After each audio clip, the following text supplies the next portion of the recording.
Saludos, saludos a todos aquellos que se encuentran en este momento conectados con nosotros.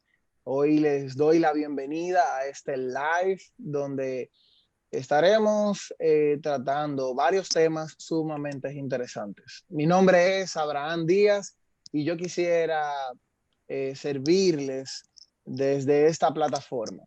Soy siervo de la Iglesia Bautista Internacional y sirvo junto a otros líderes en el ministerio de preadolescentes de la iglesia llamado PANAS.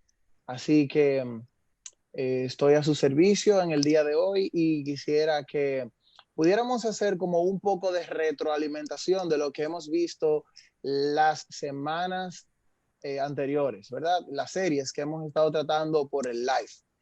La serie Cambiados, donde estuvimos hablando sobre tener en cuenta a Dios en este tiempo, los principios bíblicos para cambiar y las resoluciones que nosotros necesitábamos para vivir una vida que se parezca más a Cristo. También hemos visto la serie de Testigos Fieles en tiempo de cuarentena. Ahí muchos de ustedes hicieron preguntas sumamente interesantes y que quisiéramos, ¿verdad? También quizá muchos de esos que no se pudieron responder en ese momento, pues entonces podamos aprovechar en el día de hoy que vamos a tener una serie donde vamos a estar respondiendo muchas preguntas y que se puedan dar respuestas aquí. Y la otra serie que estuvimos, o la penúltima serie que estuvimos dando fue Dando frutos en la covidianidad. ¿Cómo doy fruto en este tiempo de pandemia donde muchos de nosotros ni siquiera podíamos salir de nuestra casa, ¿verdad? Algunos tuvimos la responsabilidad de seguir trabajando, yendo al trabajo y bueno, pudimos servir al Señor también desde ese y a la ciudadanía desde esa posición. Entonces, ahora quisiera darme la oportunidad de orar para iniciar formalmente esta reunión y que ustedes puedan acompañarme en dicha oración. Bueno, oremos. Señor, venimos delante de ti dándote gracias, Señor, por los medios tecnológicos, Señor. Gracias porque tú has utilizado esta herramienta para alcanzar a muchas personas. Y hoy, Señor, nosotros te damos gracias por eso. Gracias porque hay muchas personas hoy interesadas en poder encontrar respuestas en ti, Señor. Guíanos, Señor, a todos nosotros y a todos los que vamos a estar sirviendo, ¿verdad? Como portavoces tuyos, para que tu palabra sea fiel y sea predicada eh, con fidelidad, valga la redundancia, que podamos ser puntuales y podamos recordar con precisión la palabra de verdad y que podamos traer, ¿verdad?, esas respuestas ante el pueblo que te anda buscando. Bendito eres, Señor, por este tiempo y ayúdanos, Señor, a cada uno de nosotros a poder concentrarnos, a poder involucrarnos en el tema, en las preguntas y ayúdanos, Señor, a honrarte con todo lo que hagamos en el día de hoy. Tu nombre oramos todas estas cosas. Amén. Bueno, ¿cuántos de ustedes están aquí? Déjame ver. Hay muchas personas. Wow. Bueno, ok. Vamos a hablar de lo que vamos a estar tratando en el día de hoy. Muchos de ustedes ya vieron el fondo o la presentación y vamos a estar hablando sobre las preguntas que usted quiera. Vamos a estar en preguntas y respuestas tratando de encontrar la palabra, encontrando la guía del Señor a través de la palabra, de su palabra y de estas respuestas, ¿verdad? Nosotros estuvimos posteando a través de nuestras cuentas de Instagram, ¿verdad? Y Facebook, que nos hicieran llegar preguntas.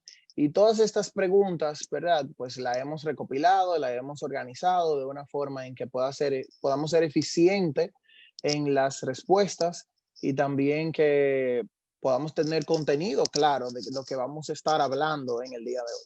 Así que esperamos que podamos alcanzar la mayor cantidad de preguntas, ¿verdad? Para poder atender las necesidades de todas sus inquietudes. Eh, Hoy yo voy a ser el anfitrión de esta reunión y no voy a estar solo, simplemente voy a estar como combinando, preguntando y guiando las preguntas hacia las personas que sí van a estar respondiendo, aunque yo también puedo formar parte de las respuestas, pero quiero que ustedes puedan conocer a esos invitados que tenemos en el día de hoy para responder en este panel. Así que quiero invitar a Leo Meyer que entre a nuestra reunión y que pueda entonces ser presentado. Leo, ¿cómo estás? Dios te bendiga. Hola, hola Abraham, ¿cómo estás? Dios te guarde Bien, también. bien, Nada gracias a gozoso Dios. y expectante de este tiempo. Y Leo, ¿qué sirves dentro de la iglesia? ¿En qué sirves? Claro, bueno, yo soy parte del grupo de servidores del Ministerio de Jóvenes Universitarios, el YAD, ¿verdad? Jóvenes Andando Diferente. Y bueno, junto a mi esposa y otra cantidad buena de líderes, estamos allí constantemente dispuestos para servir al Señor a través del servicio a los jóvenes. Amén, amén, amén. Gloria a Dios, hermano. Bueno, gracias por estar con nosotros. Ahora acompáñame también a invitar a Miguel Tomás. Miguel Tomás, por favor, entra con nosotros a esta reunión. Si me estás escuchando, por favor. Hola hermano, hola Leo, hola Abraham, ¿cómo están? Bien, gracias a Dios. Cuéntame en qué sirves dentro de la iglesia para aquellos que no te conocen. Bueno, yo soy parte del liderazgo de la generación de adolescentes con propósito, GAP, que son los jóvenes básicamente de bachillerato. Ahí yo sirvo en conjunto igual con un equipo grandioso al servicio de esos jóvenes. Gloria a Dios, hermano. Qué bueno escuchar eso. Somos jóvenes, así que aquí estamos compartiendo la palabra de Dios, enseñando a otros y queremos animarle y estimularle. Y ahora queremos, junto a mis dos compañeros, queremos también invitar al pastor del Ministerio de Jóvenes de la Iglesia, el pastor Joel Peña. Así que por favor, acompáñanos. Si estás ahí escuchándome, por favor, entra y ven con nosotros y guíanos en este tiempo. Aquí estamos, Abraham. Gracias a Leo, gracias a Miguel Tomás y también a todos aquellos jóvenes que están ahí conectados. Una vez más, es un gozo estar en este live de Vida Joven y esperamos responder todas las preguntas que Dios nos permita en esta ocasión. Si no, tenemos una segunda parte pronto. Santo. Bueno, ya saben, estamos ya anticipando que esto va a ser un buen tiempo donde vamos a tener muchas preguntas y queremos tratar de condensarlas todas ahí. Si no podemos, ya el pastor prometió que vamos a tener una segunda tanda de preguntas y respuestas. Bien. Bien. Estamos listos. Sí, estamos listos. Bueno, déjenme yo iniciar aclarando, ¿verdad? Que cualquier información pertinente de cualquier pregunta que tengan alguna persona que está viendo esta transmisión en vivo y quiera hacerla, bueno, utilice, ¿verdad? Los links aquí abajo y que entonces usted pueda utilizar la plataforma de Instagram o de Facebook, que nos estamos transmitiendo en ambas plataformas, para que usted pueda emitir sus preguntas. Y si dentro del listado de preguntas que tenemos ese huequito, ¿verdad? Y no está esa pregunta dentro de lo que vamos a estar respondiendo, entonces veremos si podremos apartar un tiempecito también para responder esa cuestionante que tienes. Y si no la podemos responder en el día de hoy, bueno, pues entonces se quedará para la segunda parte de preguntas y respuestas. Bueno, ¿qué les parece si ya iniciamos con las preguntas? ¿Se animarían?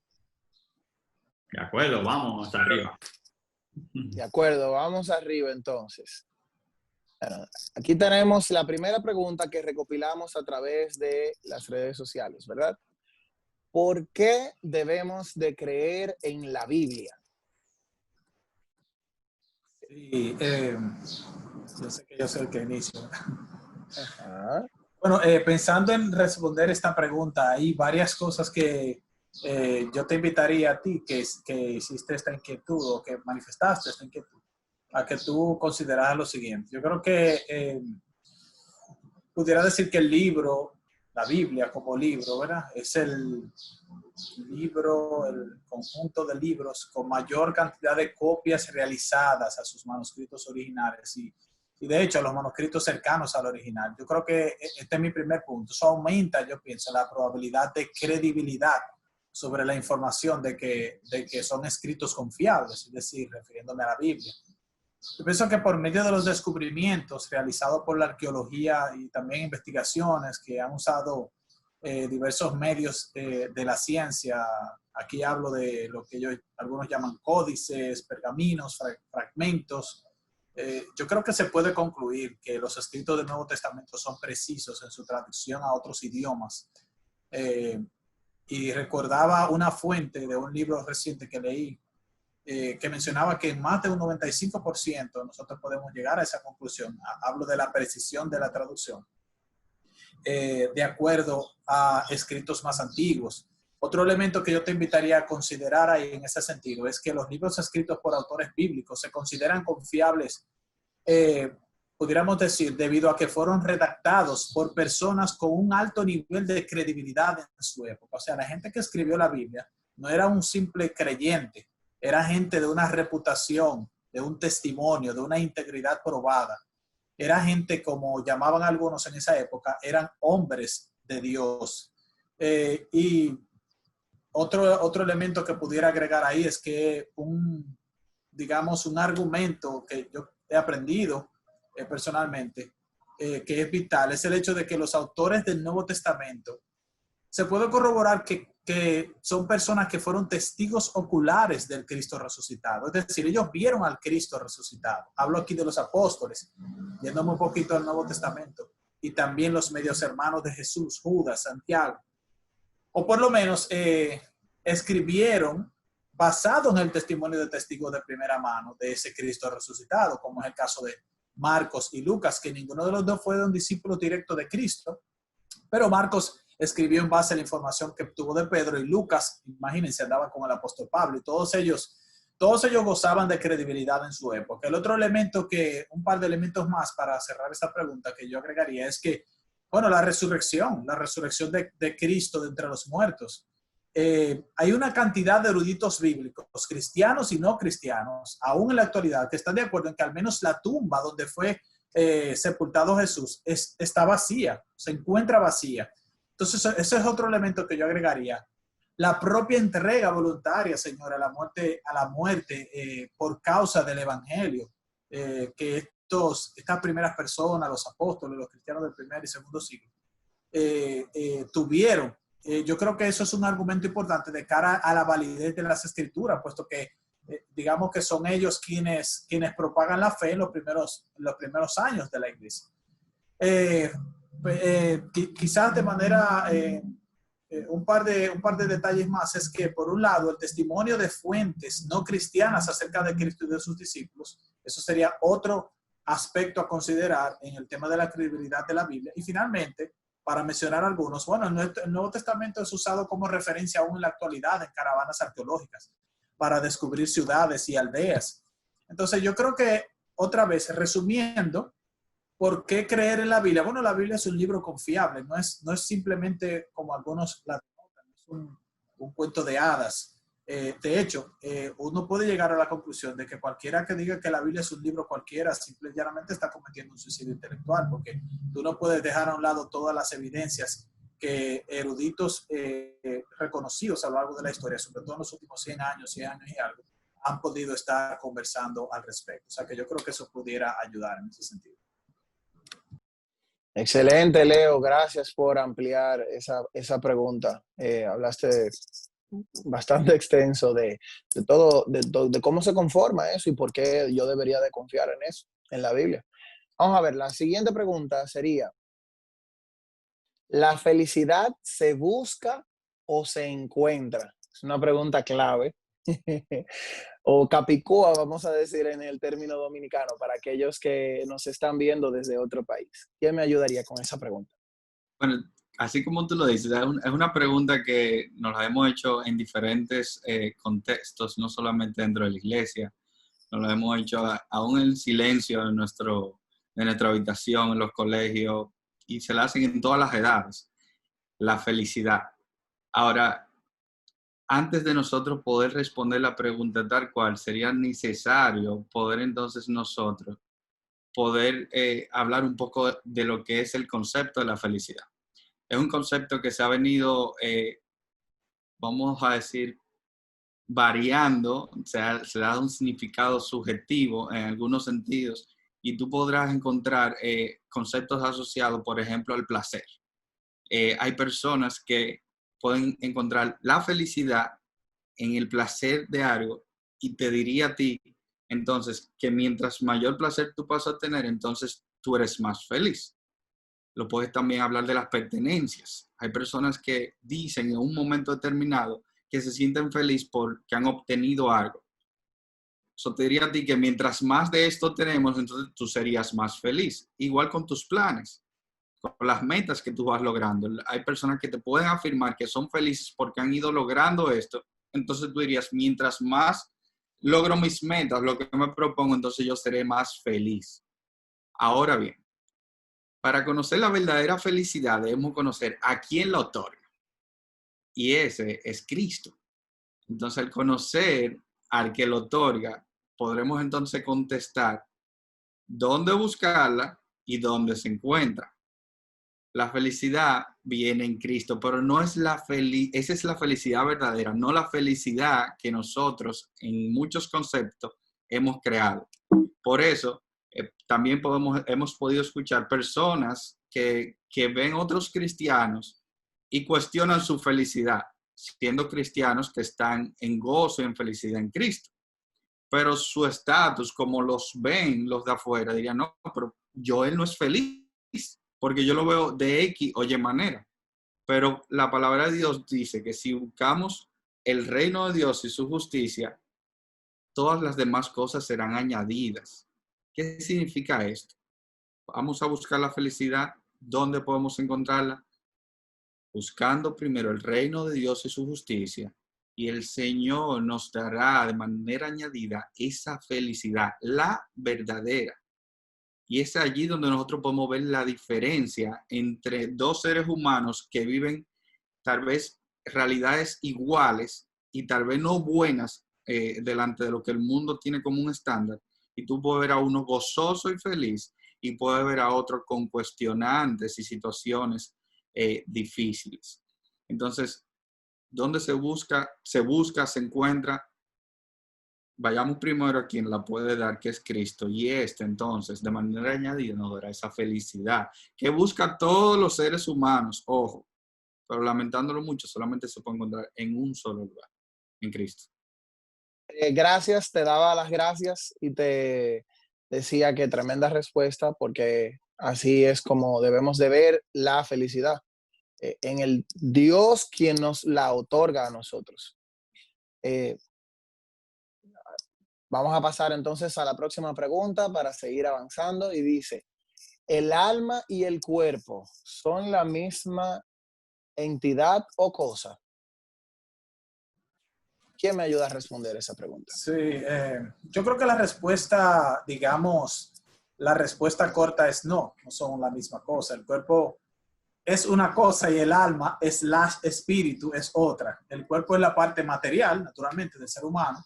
El alma o el espíritu es la parte inmaterial. El cuerpo tiene contacto y empatía con el ambiente material, ¿verdad? Que es la tierra donde se desenvuelve ese cuerpo. Por otro lado, digamos que el alma o el espíritu habita en el cuerpo. Sin embargo, en una época, yo creo que en una época como la nuestra, es vital remarcar que, aunque son dos elementos del ser humano, ambos están íntimamente unidos. De tal modo que el efecto que produce separarlo, inclusive, tiene un impacto en el mundo material. Y me refiero aquí a la muerte y todo lo que eso produce en los seres queridos, como sabemos.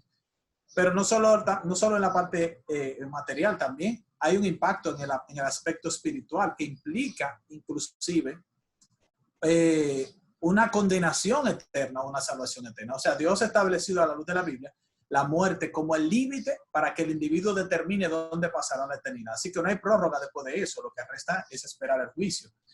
Ahora bien, pudiéramos decir que desde el aspecto teológico hay un par de posiciones, quizás dos comunes, sobre la composición del ser humano, ¿verdad? Aquí tendríamos que de una manera muy breve decirlo. Algunos piensan que el hombre está compuesto por un espíritu, un alma y un cuerpo. Otros pensamos que a la luz de la Escritura y basado en lo que la mayoría de los pasajes, cuando se usa la palabra alma o espíritu, se refieren básicamente, entendemos que se refieren básicamente al ser, ¿verdad? Al individuo, a la persona, y que no está hablando de que es una tercera parte, o que existe una tercera parte cuando se usa espíritu o se usa alma. Entonces, esta digamos que es como la posición hasta donde he podido revisar y conocer más común en medio del contexto evangélico a lo largo de la historia. Ahora, permíteme, digamos, cerrar esta pregunta con un último comentario que yo creo que otra vez, respecto a que estamos en un contexto secular, es importante también destacar, y es el hecho de que aunque el pensamiento de la sociedad secular de la época califica el comportamiento moral desde una perspectiva dividida, por otro lado, la cosmovisión cristiana mira al individuo como un solo ser, o sea, no como dos cosas. O sea, no debe confundirse los elementos que componen al ser creado por Dios de la manera en que ese ser es visto y tratado desde el punto de vista de su estado terrenal. Dicho de otra manera, el individuo es una sola persona, es una unidad. Hay una diversidad de dos cosas, pero es una unidad. ¿Por qué hago por qué resalto ese elemento? Bueno, porque el pensamiento actual que está formado dentro del pensamiento secular no está separado del espíritu gnóstico del primer siglo, cuando se pensaba que el individuo era por un lado un elemento inmaterial, ¿verdad? Pero separado del elemento material. Okay. Yo espero que esto no traiga confusión, estoy haciendo mi mejor esfuerzo, porque mencionaba al principio que estamos compuestos por dos cosas. Ahora, el hecho de estar compuesto por un alma / espíritu y un cuerpo no significa que somos dos cosas separadas. No, en esta tierra somos una sola cosa. Un ejemplo para ilustrar eso. Es sencillo. Los sentimientos forman parte del... Yo creo que en esto estamos todos de acuerdo. Permítame concluir con eso. Los sentimientos forman parte del estado interno, de la parte de nuestra alma, de la parte interna del ser humano, ¿verdad? Sin embargo, los sentimientos se somatizan, ¿cierto? O sea, hay formas, usted lo ve en el contexto psiquiátrico, lo ve en el contexto psicológico, lo ve en el contexto médico. Hay maneras en que tú puedes observar cómo hay enfermedades del cuerpo que son la evidencia de un estado interno. Entonces, ¿por qué ilustro eso? Bueno, porque la base fundamental sobre la cual descansa la cosmovisión que, digamos, explica el aborto, explica el transgenderismo, explica la homosexualidad y otros aspectos relacionados a ese tema, a esos temas morales, utiliza lo que de hecho, lo que acabo de mencionar, toda esa teoría que les acabo de dar, se conoce como la teoría de la personalidad. Y utiliza esa teoría para entonces caer en estas prácticas. Por eso que usted ve que hay gente que dice, no, lo que pasa es que yo siento que soy una mujer, aunque biológicamente es un hombre. Bueno, porque él está viendo el cuerpo humano, el ser humano, de una forma dividida. ¿Okay?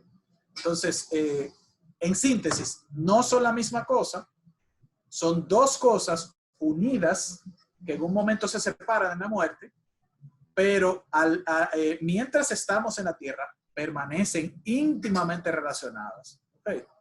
Íntimamente relacionadas. De manera que yo no puedo decir que yo soy algo diferente a lo que dicta mi biología o mi fisiología, aún en contexto moral.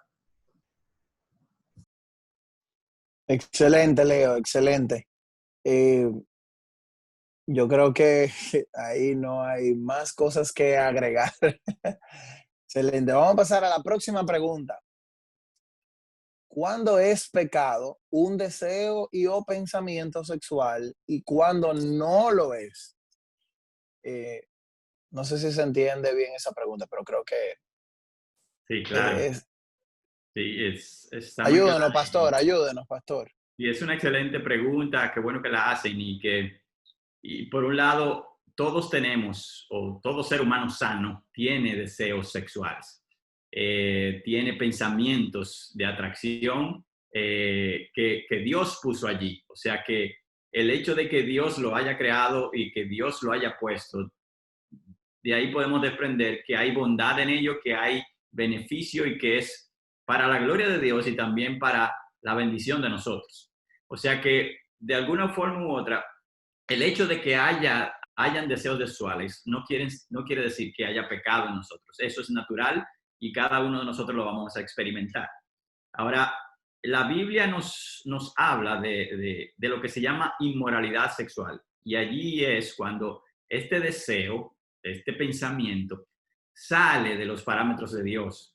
Y la Biblia, hay un término en griego que se llama porneia, donde los escritores lo usan con frecuencia para hablar justo de eso, de cuando yo tengo un deseo o hago algo que está fuera del parámetro de Dios. Eso es porneia y eso es inmoralidad sexual. Y eso sí es pecado. Entonces, en ese sentido, nosotros encontramos varias veces esa palabra y esa expresión, y seguro muchos habrán oído de huir de la fornicación. Y eso, ahí está la palabra. Huye de la inmoralidad sexual. También se habla de que la palabra dice que toda inmoralidad, y ni aún se nombre como conviene a santos, o sea, que ni siquiera la hablemos. Imagínate desearlos o hacerlos, o sea, que la Biblia nos habla claramente de que cuando haya un deseo que esté fuera del parámetro de Dios, entonces tenemos que revisarlo. Hay un pasaje que se encuentra en 1 Corintios 6:13, que es: el cuerpo no está hecho para la inmoralidad sexual, sino para Dios. Interesante. El cuerpo que Leo acaba de hablar, ¿verdad?, que es diferente al alma, no está hecho para el disfrute del sexo fuera de los parámetros de Dios, sino que el cuerpo está hecho para Dios. ¿En qué sentido? En que todo lo que hago con mis miembros debe darle honra a ese Dios. Y ya sea sexo o ya sea cualquier otra cosa. Entonces, allí Dios me establece claramente el parámetro de yo vivir una sexualidad que es conforme a Él. Entonces, nosotros podemos concluir que un pensamiento, un deseo, es pecado, un pensamiento sexual y deseo sexual es pecado cuando sale de los parámetros de Dios. Entonces, ¿cuándo se puede disfrutar de ese deseo, Joel? Tú me preguntarás, porque si Dios lo puso allí, ¿qué voy a hacer con él? Bueno, hay un pasaje que a mí me ilustra mucho y es 1 Tesalonicenses 4:4, que dice: pues la voluntad de Dios es vuestra santificación, que os apartéis de fornicación. Y eso quiere decir porneia, ¿verdad? Inmoralidad sexual. Apártate de la fornicación. Y ahora viene lo que debes hacer: que cada uno de vosotros sepa tener su esposa en santidad y honor. Allí está el contexto, allí está el espacio para el disfrute de eso que Dios puso en el matrimonio. Cuando encuentras tu pareja, cuando encuentras tu esposa, cuando encuentras tu esposo, allí Dios dice: vas a disfrutarlo a cabalidad porque me vas a honrar a mí, y después vas a también a ser beneficiado con ese deseo. Así que voy a cerrar con dos escenas. Hay solteros, y supongo que la mayoría son solteros de los que están escuchando. Tú eres soltero, tienes deseos y sabemos el reto que es mantenerte puro, pero ese es el rol que tienes ahora mismo: luchar con ese deseo, rendirlo al Señor, buscar llenarte de su espíritu, no satisfacer los deseos de la carne que tienes, sino los del espíritu, hasta que llegues al contexto del matrimonio, donde allí podrás honrar al Señor. Hay otros que tal vez están casados y se pudieran decir: yo estoy casado, no tengo ese problema.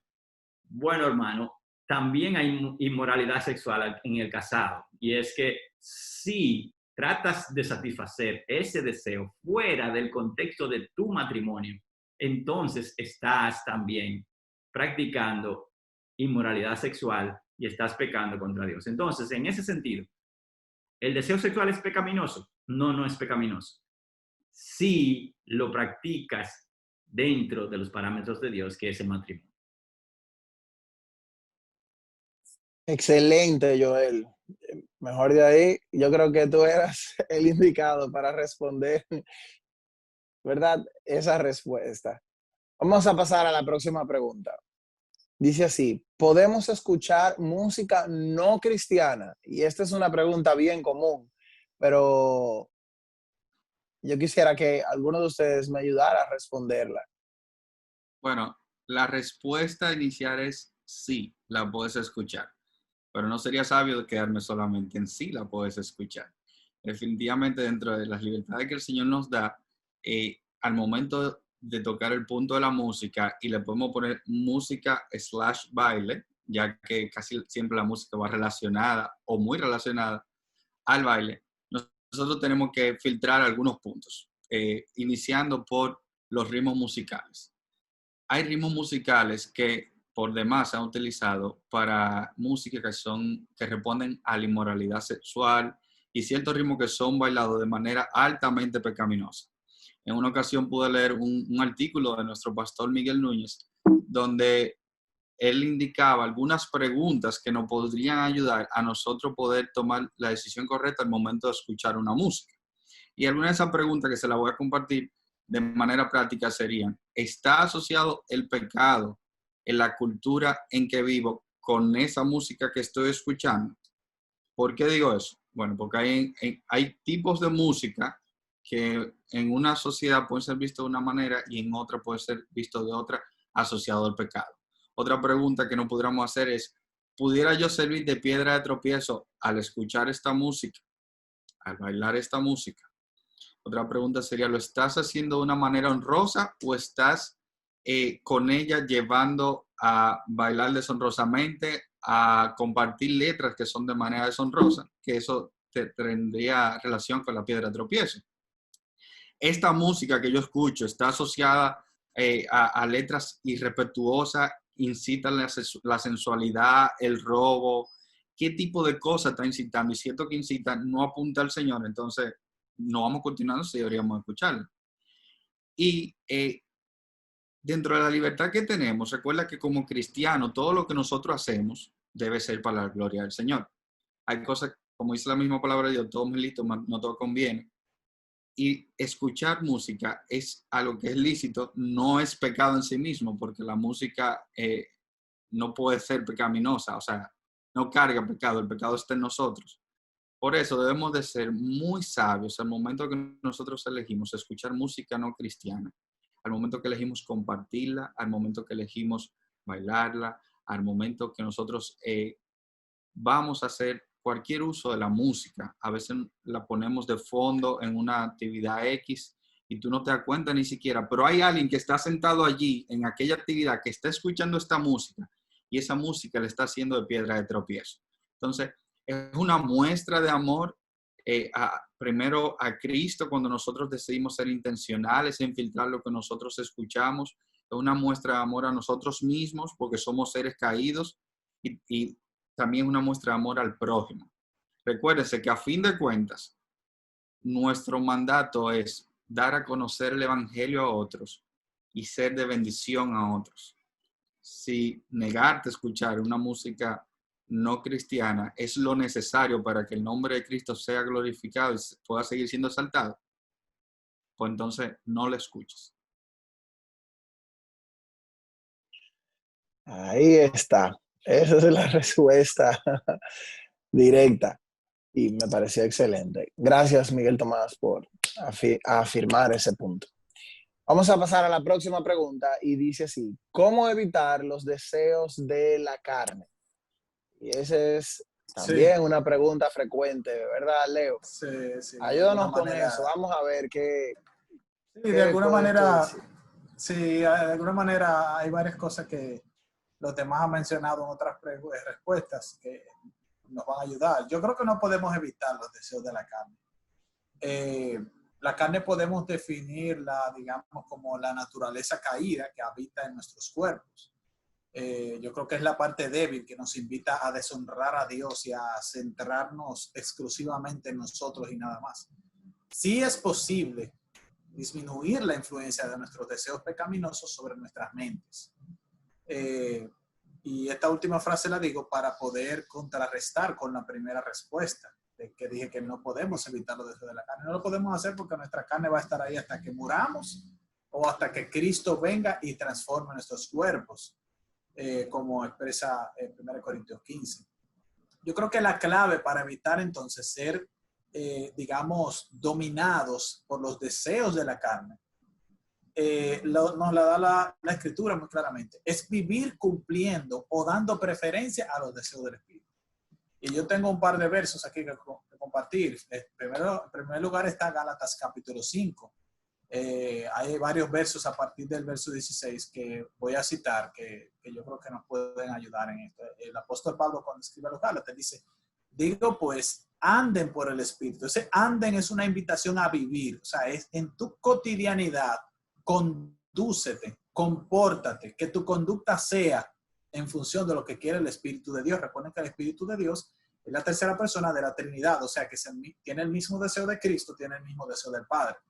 Entonces él dice: anden por el Espíritu y no cumplirán el deseo de la carne. Claro, porque si tú agradas a Dios, al llevar a cabo los deseos del Espíritu, obviamente que no vas a cumplir los deseos de la carne, uno excluye al otro.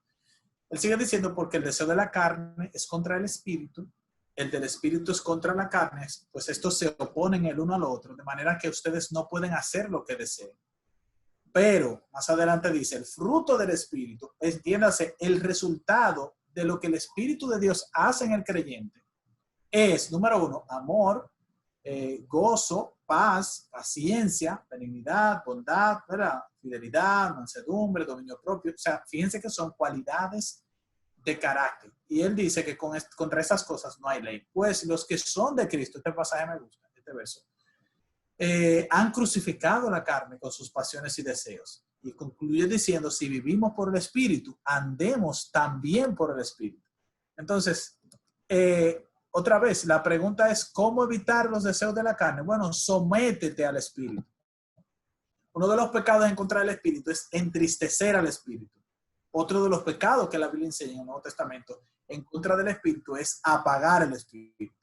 Y lo que eso significa es disminuir la influencia que el Espíritu de Dios que habita en nosotros tiene sobre nuestras mentes y nuestros corazones. Entonces, ¿cómo yo logro, partiendo de esa verdad, que el Espíritu Santo constantemente esté influenciando mi manera de pensar, mi manera de sentir, lo que hay en las profundidades de mi alma? Bueno, yo necesito exponerme al Espíritu. Yo necesito exponerme a los medios de gracia que usa el Espíritu. Y hay un medio de gracia que es, digamos, la arma ofensiva única que tiene el Espíritu, de la cual habla Efesios capítulo 6, que es la palabra. Entonces, permítame cerrar con este verso que también Pablo escribe aquí a los Corintios, que ilustra, yo pienso, y me permite concluir con esta respuesta. Él dice, 2 Corintios 3:18, así todos nosotros, que con el rostro descubierto reflejamos como en un espejo la gloria del Señor, somos transformados a su imagen, entiéndase, a la imagen de Cristo, con más y más gloria por la acción del Señor, que es el Espíritu. Entonces, para no entrar en mucho detalle en este versículo, básicamente la idea es esta. Tú y yo, como creyentes, en particular jóvenes creyentes, ¿verdad? En este escenario, estamos invitados a exponer nuestras vidas a la palabra de Dios, a la presencia de Dios, a la gloria de Dios. Y la gloria de Dios se ve a través de la Escritura. Sin duda alguna, como siempre digo, al yo exponerme a la Escritura me llevará a la oración. La oración es comunión con Dios. Al exponerme a la oración, Dios me hablará por medio de la Escritura. Esa dinámica, de alguna manera, yo no sé cómo pasa, pero de alguna manera el Espíritu de Dios usa la palabra y comienza a limpiar nuestra mente.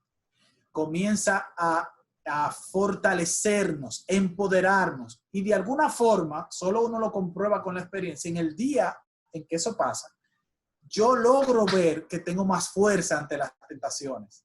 Y digo, oh, pero esa tentación sexual antes me dominaba, hoy no me está dominando. Gloria a Dios. Bueno, eso es el Espíritu Santo que está empoderándote, dándote la suficiente fortaleza como para rechazar o como para decirle a tu deseo, hablábamos del deseo ahorita, no, eso no es lo que tú vas a hacer.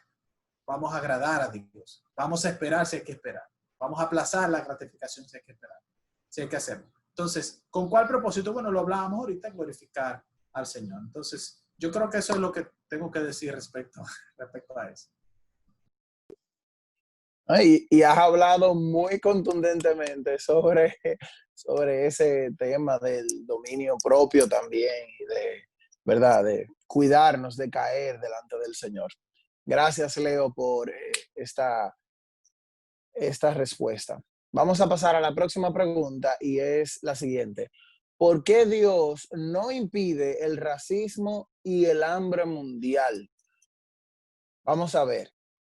Bien, esta es una pregunta muy de ahora, ya que en todas las noticias y en todos los periódicos estamos escuchando acerca de los problemas que se han estado viviendo en Estados Unidos principalmente, acerca del racismo y los abusos, y también se habla de la hambruna en todo momento, y más ahora después de una pandemia, que puede ser que esto afecte a muchos necesitados. Y yo quisiera como primero ir a la persona que hizo esta pregunta. El hecho de que nos sintamos incómodos, y tú te sientas incómodo o incómoda porque haya racismo, porque haya hambruna y nadie resuelva nada, eso es una señal muy buena de que tienes dentro de ti algo que Dios puso en todo ser humano, y es la ley moral de Dios. Dios existe y ha puesto en evidencia su existencia debido a que ha puesto en el corazón del hombre el estar inconforme con las injusticias, con lo malo. Y eso es positivo, porque eso habla de un Dios que puso esa ley en los corazones de cada uno de nosotros. O sea que es natural que todos sintamos eso. Hay personas que obviamente tienen la conciencia más endurecida y no lo sienten de la misma forma, pero Dios ha puesto eso en tu corazón y eso es bueno.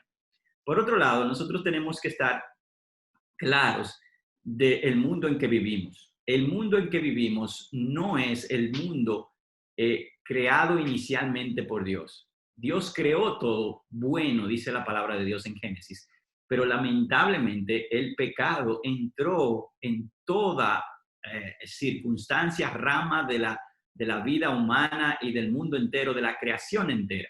Y todo lo que hacemos en este mundo fue afectado por el pecado.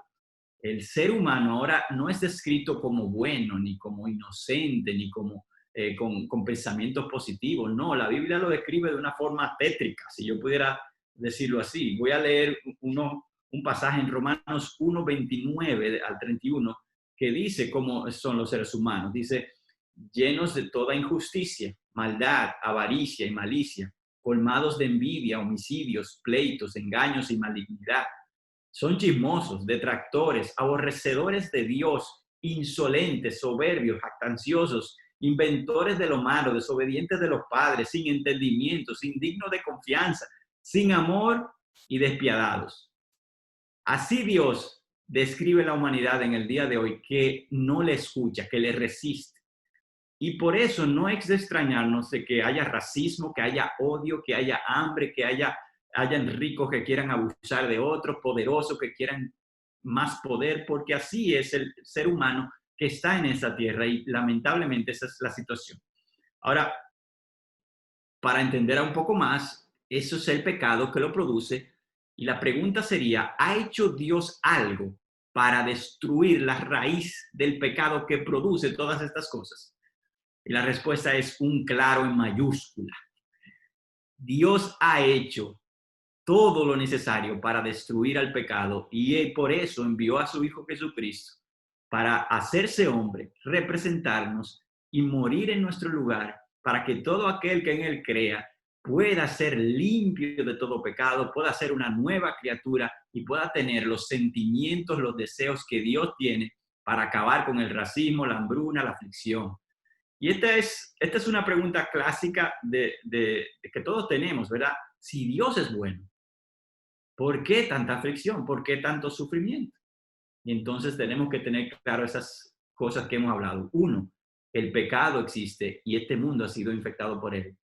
2, las expectativas deben de bajar y decir, esta es la realidad. ¿Qué ha hecho Dios para destruir esto? Dios envió a un Salvador. ¿Has creído tú en él? Lo siguiente es, en medio de toda esa maldad, Dios aún gobierna, Dios aún reina, y Dios aún tiene propósitos en la tristeza y el dolor. Y Dios lo ha hecho a través de la Biblia. Tú encuentras a un hombre llamado Job y tú dices, pero ven acá, este es un hombre recto. Y él sufrió y lloró y pasó por enfermedades, y tú te preguntarás lo mismo, pero Dios usó a ese hombre para mostrar a él mismo y a todos los que estaban con él quién era este Dios. Y a la lista terminaría, ¿verdad?, con José, pudiéramos mencionar a muchos otros, pero el ejemplo mayor es el mismo Jesucristo.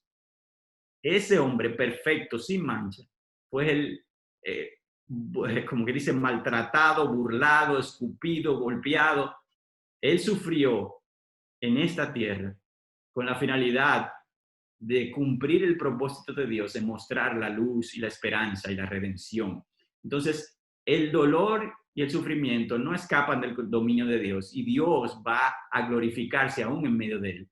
Ahora, tú y yo somos la representación de Dios en esta tierra y tú y yo sí tenemos que predicar a ese Cristo con la boca, pero también con las acciones, ayudando a esos necesitados, ayudando a eliminar el racismo, como muchos hombres de la historia cristiana han logrado eliminar la esclavitud, eliminar la preferencia de hombres y mujeres y todo lo demás. Entonces, en resumen, Dios está en control, Dios es soberano aún en medio del dolor. Y quería terminar con una hermosa frase que dice así: Dios nos susurra en nuestros placeres, Dios nos habla en nuestra conciencia diariamente, pero nos grita en medio del dolor.